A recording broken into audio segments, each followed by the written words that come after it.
क्या है, जैन धर्म का उपदेश।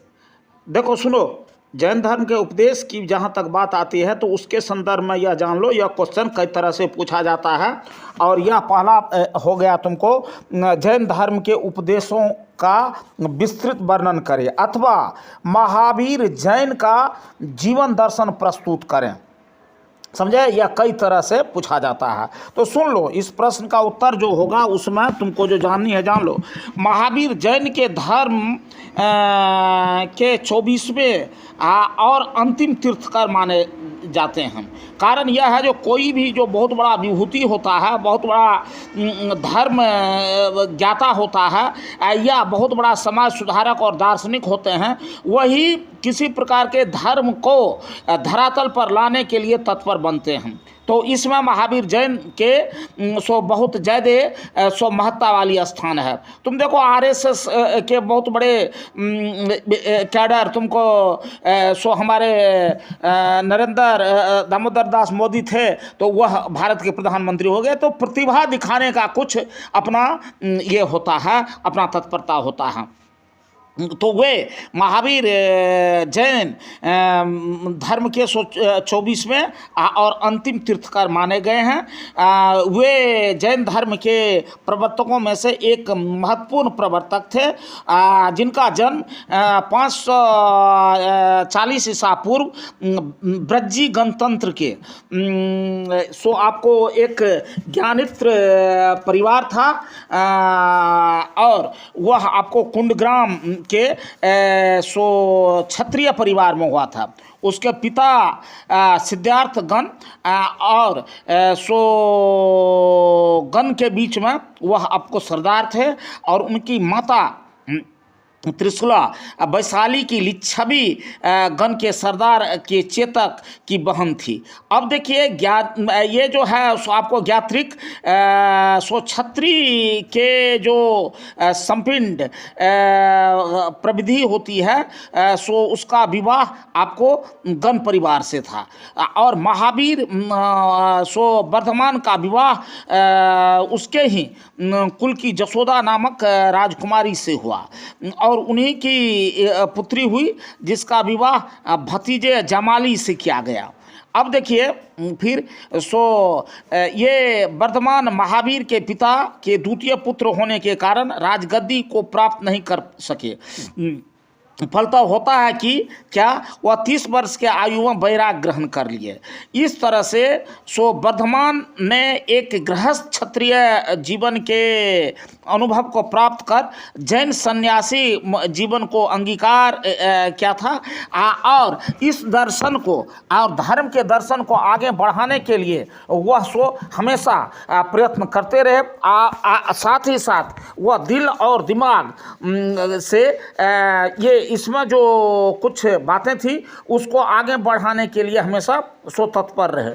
अब देखिए उनकी जहाँ तक बात होती है, तो ये आपको जैन कल्पसूत्र जो है उसके अनुसार सो वर्धमान 1 वर्ष 1 माह तक सो वस्त्र धारण किए रहे, और इसके बाद उन्होंने वे पूर्ण रूप से नंगा रहने लगे, और भोजन वे हथेली पर ग्रहण करते थे, और 12 वर्ष की अल्प जो था आयु सो आपको भोजन और उपवास कर समस्त इंद्रियों को नियंत्रित कर लिया। परिणाम स्वरूप यह होता है, जो इस विश्व में आपको निर्लिप्त हो कठोर तपस्या में तल्लीन हो गए। उन्होंने सो जुम्मिका ग्राम के समीप में सो रिजुपालिका सरिता के तट पर सो साल वृक्ष के निकट आपको सो ज्ञान की प्राप्ति करते हैं, उनको ज्ञान की प्राप्ति होती है, और ज्ञान को आपको सो कैबल्य कॉयकार बोल लो या समझो कैबल्य के नाम से जाना जाता है। फलतः उन्हें सो आपको कम्बलीन और जीन की उपाधि से सो विभूषित किया गया। इसके बाद अतुल पराक्रम को देख करके महावीर नाम दिया गया। महावीर जो वीर में महान हो या बहुत बड़ा वीर सो कहा गया। फलतः सो वर्तमान महावीर को सो जैन ग्रंथों में वर्तमान महावीर जिन निर्ग्रंथी और आपको यात्रिक के पुत्र के नाम से पुकारा गया। और इसी तरह अन्य जैन तीर्थकरों की तरह महावीर को भी सो क्षत्रिय कुल से उत्पन्न सो जैन सन्यासी प्राप्त हुए। ज्ञान प्राप्ति के बाद महावीर जैन धर्म के प्रचार प्रसार करने लगे और नई नई सोच और नई नई प्रविधि को उसमें सो आपको वह सो अपना विचार देने लगे, उसके भावना में वृद्धि करने लगे। अब देखिए महावीर वर्धमान का देहावसान 72 वर्ष के आयु में पावापुरी में हुआ था, जो बिहार में है और एक बहुत बड़ा तीर्थ स्थल भी है। जैन अनुश्रुतियों के आधार पर यह तिथि ईस्वी पूर्व 468 मानी जाती है। कहा जाता है कि उसकी अस्थि मतलब उसकी जो हड्डी है परसों पावा और गया के लोगों ने ही नहीं बल्कि 18 गणों के लोगों भी दीप जलाकर सम्मान और भक्ति प्रकट की। और आज भी सो देश के कोने कोने से प्रतिवर्ष सहस्त्रों जैनी पावापुरी में दीप जला करके महावीर की सो आपको जो महान करतूत था, कर्तव्य था, उसको ज्ञात करते हैं, उसके प्रति श्रद्धा संपन्न और प्रकट करते हैं। महावीर जैन के मरणोपरांत उसके अनुयायी और उनके संघ के आचार्यों द्वारा जैन धर्म के सो दर्शन का विकास किया गया। जैन धर्म दर्शन के साहित्य सो ईसा पूर्व सो 3री शताब्दी से पूर्व सो संकलित नहीं हो पाए थे। फलतः जैन धर्म और दर्शन महावीर के काल और उसके बाद उसके विकास का जो दौर था सो उपलब्ध नहीं हो सका। और अध्ययनों की दृष्टि से जैन धर्म और दर्शन को इन्हीं 2 खंडों में बांट करके अध्ययन कर सो पूर्ण जानकारी प्राप्त की जा सकती है। ये जैन धर्म के धार्मिक पृष्ठभूमि को हम सो अग्रांकित तरह से दिखा सकते हैं। सृष्टि अनादिकाल से ही अपने ही आदि तत्वों के आधार पर चली आ रही है। ये आदि बातों के सो 6 बात को संदर्भित किया गया है। अब देखिए पहला जो है सो आत्मा अर्थात जीव, इसके बाद आपको पुद्गल अर्थात भूत पदार्थ, इसके बाद धर्म अधर्म आकाश और काल। ये 6 तथ्य सो गिनती योग्य है और ये महत्ता वाली भी 6 तथ्य हैं। अब देखिए सो जीव चेतन द्रव्य है और जीव ही वस्तुओं को जानता है, कर्म करता है, सुख दुख भोगता है और अपने को स्वयं सो आपको आलोकित करता है। जीवन का अनादिकाल से ही कर्म से संबंधित रहने की बात आती है। कर्म ही एक प्रकार का सो भूत पदार्थ है तथा पृथ्वी जल आदि भी इसमें सम्मिलित हैं। ये पदार्थ जीवन के साथ जुड़े रहते हैं और कर्म के अनुसार ही जीवन के फल की प्राप्ति होती है। जीवन के 4 गुण है आनंद, ज्ञान, इसके बाद अनंत वीर्य, अनंत दर्शन एवं अनंत सुख। कोई भी जीव अपने जीवन में सो इन 4 मूलभूत गुणों को धारण कर ही सो सुख शांति प्राप्त कर सकता है। फलतः उसे कर्म का आवरण उतार कर फेंक देना होगा और इसमें तत्पर और तल्लीन रहना होगा। कर्म का क्षेत्र होने पर ही सो जीव मोक्ष प्राप्त कर सकता है। मोक्ष प्राप्त करने के लिए जीव में समस्त गुण अद्य उत्पन्न हो जाते हैं और ऐसा जीवन जीन कहलाता है। और इस तरह जैव दर्शन जो है या जैन धर्म दर्शन के अनुसार जीवन का एकमात्र उद्देश्य मोक्ष प्राप्ति है और उसे प्राप्ति का मार्ग सो कर्म ही होता है, कर्म श्रेय होना चाहिए। इसके बाद फिर जब कर्म श्रेय का साधन आपको त्रिरत्न है। अब देखिए जैन धर्म के दर्शन को भली भांति समझने के लिए उसके सिद्धांतों को समझना भी परमावश्यक हो जाता है। कैसे? इन बातों को जो के जब अवलोकन करते हैं, इन बातों को जब देखते हैं तो जैन अनुश्रुतियों के अनुसार महावीर 24वें और अंतिम तीर्थकर थे। उसके पहले सो जाने वाले तीर्थकर पार्श्वनाथ थे जो काशीराज अश्वमेघ के पुत्र थे। पार्श्वनाथ ने अहिंसा, सत्य और अस्तेय और सो अपरिग्रह नामक 4 सिद्धांतों का प्रतिपादन किया था, इसलिए वे चतुर्थी कहलाए। कभी कभी पूछता है जो चतुर्थी वह कैसे कहलाए, तो ये पार्श्वनाथ के संदर्भित क्वेश्चन पूछता है, तो वही कहना है पार्श्वनाथ ने अहिंसा, सत्य, अस्तेय और अपरिग्रह नामक 4 सिद्धांतों का प्रतिपादन किया था, इसलिए वे चतुर्थी कहलाए। अब पुनः देखिए महावीर जो थे वह भगवान महावीर थे और भगवान महावीर ने मानव जीवन का अंतिम लक्ष्य मोक्ष प्राप्ति को बताया और उसके लिए उन्होंने पार्श्वनाथ के 4 सूत्री सिद्धांतों का अपनाने की बात की। सिद्धांतों में सच्चरित्रता अर्थात ब्रह्मचर्य को जोड़ दिया। ये 5 मिल करके पंचयम कहलाए। इन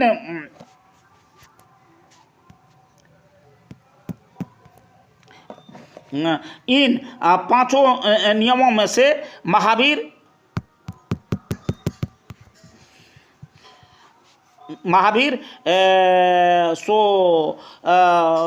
अहिंसा, अपरिग्रह, सच्चरित्रता पर बल देते थे। मोक्ष की प्राप्ति के लिए वे तीनों व्रती और पवित्रता पूर्वक पालन करना अनिवार्य समझते थे। जैन धर्म के प्रमुख सिद्धांत को हम अगर वर्णन करते हैं तो इस तरह कहा जा सकता है। त्रिरत्न मोक्ष प्राप्ति के लिए महावीर ने निम्नलिखित 3 साधन का प्रतिपादन किया जो त्रिरत्न कहलाए। और इस तरह से ये जैन धर्म के प्रमुख सिद्धांतों को हम दिखा सकते हैं। त्रिरत्न मोक्ष प्राप्ति के लिए महावीर के 3 साधनों का प्रतिपादन जो त्रिरत्न कहलाए उसको निम्न रूप से हम बता सकते हैं।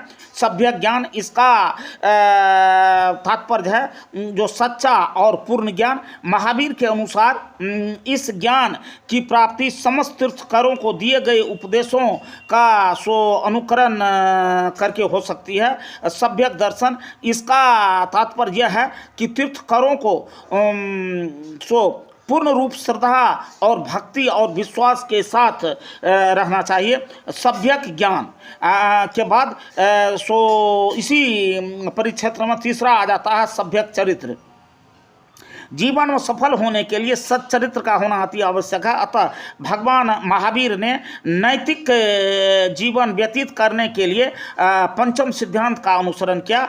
महावीर स्वामी के अनुसार आत्मा को भौतिक बंधनों से मुक्त करने के लिए त्रिरत्न का नियम पूर्वक पालन करना आवश्यक होता है। अब देखिए पंचम जो महावीर के शिक्षा के आधार स्तंभ उसके प्रतिपादित पंचयम के सिद्धांत जैन दर्शन कहता है कि सिद्धांतों का अनुसरण करने से ही मानव अपने अंतिम लक्ष्य मोक्ष प्राप्त कर सकता है। सत्य से जैन दर्शन का तात्पर्य यह है कि मनुष्य मनुष्य आपको सो अंतिम लक्ष्य मोक्ष की प्राप्त कर सकता है। सत्य से दर्शन का तात्पर्य यह है कि मनुष्य को सत्य मार्ग का अनुसरण करते ही रहना चाहिए, चाहे उसके लिए कुछ भी कष्ट क्यों न भोगना पड़े, क्योंकि झूठ का मार्ग लोगों को तरह तरह के कुकर्मों के लिए प्रोत्साहित करता है। यहाँ तक कि एक झूठ छिपाने के लिए उन्हें कई झूठों और बुराइयों का सहारा लेना पड़ता है। ये बुराइयां उन्हें मोक्ष मार्ग बंद कर देती है। अतः मानव जाति को चाहिए कि वे सदैव सत्य के मार्गों का अवलंबन करें और सत्य सुंदर और मधुर भी होना चाहिए। अहिंसा जैन दर्शन का बड़ा ही व्यापक अर्थ में ग्रहित होता है। महावीर के अनुसार केवल जीव का हिंसा न करना ही अहिंसा नहीं कहलाती है, वरन अहिंसा का वास्तविक तात्पर्य यह है कि हिंसा की कभी कल्पना ही नहीं करनी चाहिए, न ही दूसरे को हिंसा करने के लिए उस्काना चाहिए और न ही किसी की हिंसा करने की आज्ञा देनी चाहिए। जैन दर्शन अहिंसा की सूक्ष्मता को स्पष्ट करते हुए कहता है कि हिंसात्मक विचार को अपने मन में ही जाने भर से हिंसा नहीं कही जा सकती है, उसको आने ही नहीं देना चाहिए। यही कारण है कि जैनी अहिंसा के सबसे बड़े पुजारी माने जाते हैं। वे रात को अपना मुंह ढक लिया करते हैं, ढक कर सोते हैं, ताकि मुंह के माध्यम से कोई कीड़े मकोड़े प्रवेश कर अपना प्राण का अंत नहीं कर रहे। सच्चे जैनी जल छान कर पीते हैं और उसके दृष्टिकोण यह रहती है कि जो अदृश्य कीटाणुओं की हत्या उससे न हो, उसको रोकी जाए। महावीर जब अपने शिष्यों के साथ टोली बनाकर जैन धर्म के सिद्धांत का प्रचार करने के लिए पैदल निकलते थे तो सबों के हाथ में झाड़ू इसलिए रहा करता था कि मार्ग में पड़ने वाले छोटे छोटे अदृश्य जीव और कीड़े मकोड़े कहीं उसके पाँव में कुचल कर मर नहीं जाए। जैनी रात को दीपक नहीं जलाते हैं ताकि उसकी लौ में कोई कीड़े मकोड़े फड़फड़ा कर न मर जाए। फलतः जैन दर्शन में अहिंसा का बड़ा ही महत्व होता है और इन व्रत को पूरा करने के लिए जैनियों में क्रोध, लोभ और घृणा पर विजय आवश्यक बतलाया जाता है। अब देखिए, अहिंसा की भांति जैन दर्शन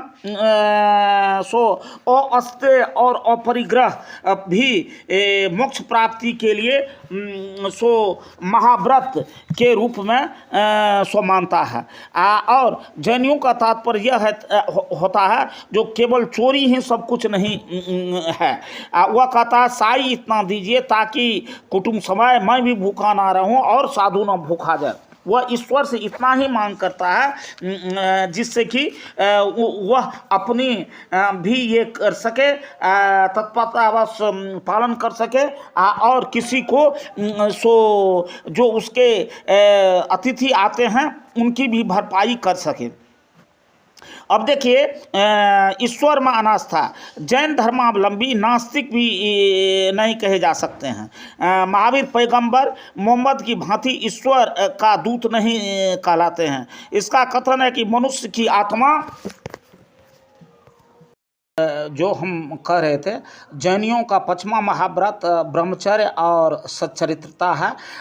जैन के सभी प्रकार के काम अर्थात विषय वासनाओं को त्याग देना ही ब्रह्मचर्य का वास्तविक अर्थ है। इसमें अपने जीवन में उतारने के लिए जैनी सच्च चरित्रता का बड़ा ही बल देता है। वास्तव में मानव जीवन के आदर्शों की यह सबसे बड़ी पूंजी है और इसी कुंजी के माध्यम से ऊंचे स्थान को हस्तगत किया जा सकता है। सही अर्थों में चरित्रवान व्यक्ति ही जैनियों द्वारा प्रतिपादित त्रिरत्न एवं पंचयन के सिद्धांत का पालन करने में समर्थ हो सकता है।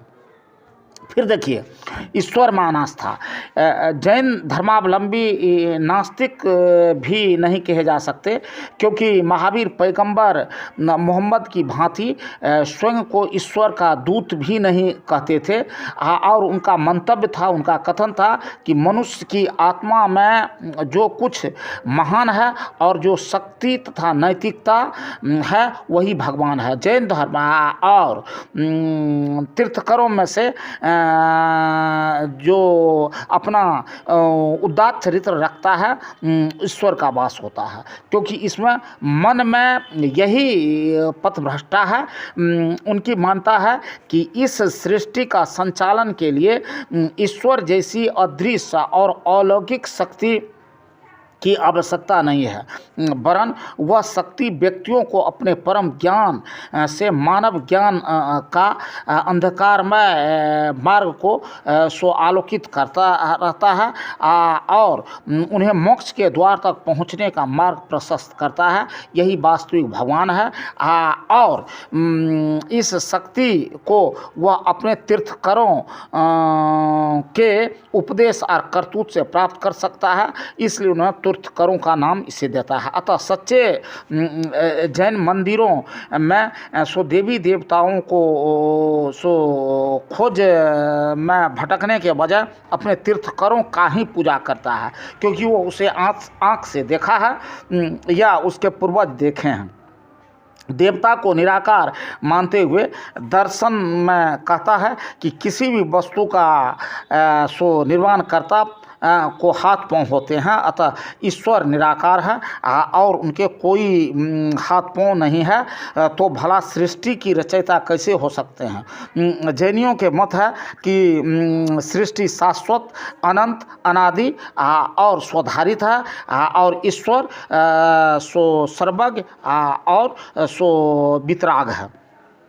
फिर देखिए वह कहता आत्मवाद। यद्यपि जैनी जो हैं सो ईश्वर की आस्था में विश्वास नहीं करते हैं, तथापि वह सो आत्मवाद के सिद्धांत को स्वीकार करते हैं। उन्होंने सृष्टि की व्यापक समस्त बुनियादी पदार्थों की दो भागों में सो विभक्त किया। पहला वे हैं जो जीव और दूसरा अजीब। इसके अनुसार वे दोनों अनादि हैं, उसकी रचना किसी ने नहीं की और दोनों ही स्वतंत्र है। जैनियों का मत है कि जीव ही आत्मा है और केवल सजीव प्राणियों, मनुष्य एवं उनके जो सो वनस्पति है बल्कि वह विश्व का सो कण कण में व्याप्त है। यहाँ तक कि जैन पत्थरों और चट्टानों तथा अन्य प्राकृतिक वस्तुओं को भी सो जीव माना है। इस तरह आपको संसार में असंख्य जीव हैं और सब समान हैं। जैनियों इसे सभ्यक दर्शन मानता है। महावीर के मतानुसार सभ्यक दर्शन से ही सभ्य ज्ञान की प्राप्ति होती है और मनुष्य कि क्रोध, लोभ, मोह एवं अज्ञानता जैसे दुर्गुणों से मुक्ति मिल सकती है। और इस तरह की बात अगर अपनावे तो सो मनुष्य सदैव सो अपने सभ्यक कर्म या सच्चरित्रता की ओर सो ध्यान दे करके सो अपने इंद्रियों पर नियंत्रण कर सकता है और वह नियंत्रण रखकर सो इस बड़े उपलब्धि को प्राप्त कर सकता है। जैन दर्शन का कहना है कि त्रिरत्नों की प्राप्ति हो जाने पर मनुष्य और उसकी आत्मा दोनों को कर्म के बंधन से मुक्ति मिल जाती है और यही मोक्ष का सर्वोत्तम मार्ग भी है। फिर वह कहते हैं कर्मवाद की बात। कर्मवाद के बात में जय के जो दर्शन है उसमें कर्मवाद के आड़ में पुनर्जन्म के सिद्धांत को स्वीकार करता है। कर्म की प्रधानता मानते हुए जैनी विश्वास करते हैं कि हमारे पूर्व जन्म के कर्मों से इस बात का निर्णय होता है कि भावी जीवन में किस कुल से हमारा जन्म होगा और हमारा शरीर कौन सा आकार ग्रहण करेगा। कर्म के प्रभाव से ही कोई राजा भोगी के घर और कोई भोगी राजा के घर जन्म लेता है। इसके बाद वह कहते हैं पाप। फिर जैन दर्शन सो मानव के जीवन में सो कुल 18 पापों को स्वीकार करते हैं, जिसमें झूठ, हिंसा, चोरी, मैथुन, परिग्रह, क्रोध, मान, माया, क्रोध, राग, द्वेष, कलह, दोषारोपण, चुगली, संयम में अरिति, समय में रवि, नींद, छल, कपट, मिथ्या दर्शन, ये सब आवश्यक सूत्र से वर्जित इन पापों की मुक्ति पाने के लिए जैन दर्शन मनुष्यों को महावीर द्वारा सो प्रतिपादित 5 महाव्रत एवं त्रिरत्न के सिद्धांतों के अनुसार चलने के लिए और इसे अनुसरण करने के लिए सो प्रोत्साहित करता है, तभी मोक्ष का भागी हो सकता है। फिर वह अजीब की बात करता है। आत्मा के अमृतत्व के सिद्धांत को स्वीकार करते हुए जैन दर्शन संसार में व्याप्त सभी जीवों को दो भागों में बांटता है, जीव और अजीब। आत्मा को ही वे जीव मानते हैं और जिसका वास सभी प्राणियों में होता है, किंतु जैनियों के सूत्र में सो अजीब का अर्थ केवल पदार्थ ही नहीं अपितु जीव को निकाल करके जो विश्व शेष रह जाता है वह अजीब है। इसके अनुसार अजीब के अंतर्गत सो 5 वस्तुएं सम्मिलित है। पुद्गल अर्थात पदार्थ, आकाश, धर्म, अधर्म तथा काल अर्थात ये स्वयं। स्पर्श, रस, गंध एवं वर्ण मुक्त द्रव्य पुद्गल के अंतर्गत आते हैं। पुद्गल को मुख्यतः 2 भागों में बांटा जा सकता है, अणु और स्कंद।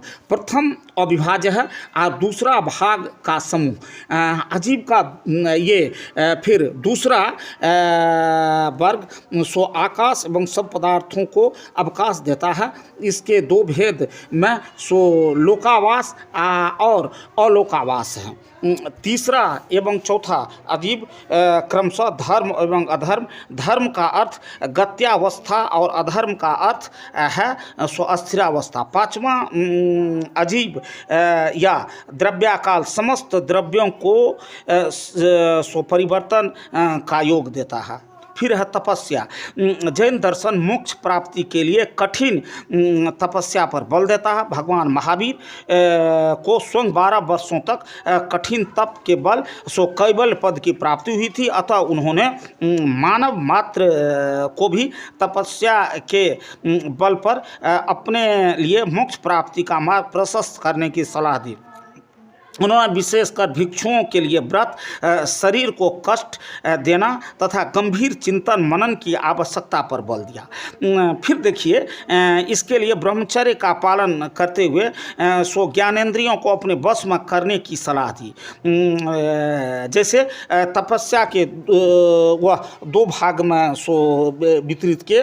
प्रथम ब्रह्म तपस्या, इसके अंतर्गत अनशन, शरीर को कष्ट देना तथा रसों को तिलांजलि देने पर वह बल देता है। इसके लिए वह यहाँ तक कि वस्त्रों का परित्याग भी अत्यावश्यक समझता है। यही कारण है कि जैनियों के बीच सो प्रश्न पर मतभेद उपस्थित हो गया और वे श्वेतांबर तथा दिगंबर नामक 2 शाखाओं में बंट गए। श्वेतांबर मत के जो विचारक थे वे श्वेत वस्त्र धारण करते हुए स्वयं को सादगी और सच्चाई की प्रतिमूर्ति कहते हैं, जबकि समस्त भौतिक सुखों को तिलांजलि देने के लिए जो सिद्धांत मानते हैं वह पूर्ण वस्त्र रहा करते हैं। महावीर के अनुसार सो गृहस्थ जीवन व्यतीत करने वाले सभी को पूर्ण निर्वाण नहीं प्राप्त हो सकता है, क्योंकि वह अगर इसको प्राप्त करेंगे तो उसका जीना मुश्किल सा है। तो इस तरह से हम देखते हैं जो यह ब्रह्म तपस्या है उसका 2 भाग श्वेतांबर और पीतांबर है। यह सो आपको एक प्रमुख धर्म रहा है।